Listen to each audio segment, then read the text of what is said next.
இப்போ எல்லா விலைவாசியும் கூடிட்டு இருக்கிற மாதிரி பல்செட்டோட ரேட்டும் கூடியிருக்குன்னு நினைக்கிறீங்களா?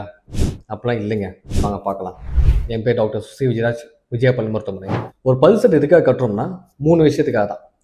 நல்லா கடிச்சு சாப்பிடணும், நல்லா சிரிக்கும் போது அழகாக இருக்கணும், அதே மாதிரி நல்லா ஃபிட்டாக உட்காரணும். இதுதான் நம்ம எதிர்பார்ப்போம். அப்படிப்பட்ட பல்செட்டும் ஒரே வகையான மெட்டீரியலில் பண்ண மாட்டாங்க. அதுலேயும் பல வகைகள் இருக்குது.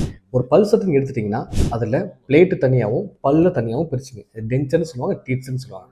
அந்த டென்ச்சர்ஸ்லேயும் உங்களுக்கு பல வகைகள் இருக்குது. ஒரு basic acrylic resins, porcelain resins, flexible dentures and 3D immediate dentures, ivoclar dentures, metal based cobalt chromium dentures, அதுக்கப்புறம் லாஸ்ட்டாக அட்வான்ஸ்டு பிபிஎஸ் டென்ச்சர். இவ்வளோ வகையான பிளேட்ஸ் இருக்குது. இதே நீங்கள் டீத் செட் பற்றி பார்க்கலாம். டீத் செட்லேயும் acrylic teeth, porcelain teeth, composite resin teeth, nano hybrid teeth set, இவ்வளோ விஷயங்கள் இருக்குது. அதனால தான் உங்களுக்கு ஒவ்வொரு பல் செட்டும் ஒவ்வொரு வகையான ரேட்டில் இருக்குது. எல்லாமே கல்ட்ரி மாற்றம் தான். பட் இந்த ஒவ்வொரு குவாலிட்டிக்கும் ஏற்ற மாதிரி உங்களுக்கு பல் செட் அமையும். இந்த ஒரு விஷயத்தினால தான் ஒவ்வொரு பல் டாக்டரும் கல்ட்ரி மாற்ற பல் செட்டில் பல வகையான ரேட்ஸ் ஃபிக்ஸ் பண்ணி சொல்லுவாங்க.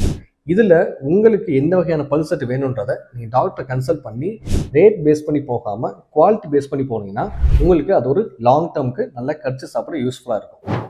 நன்றி.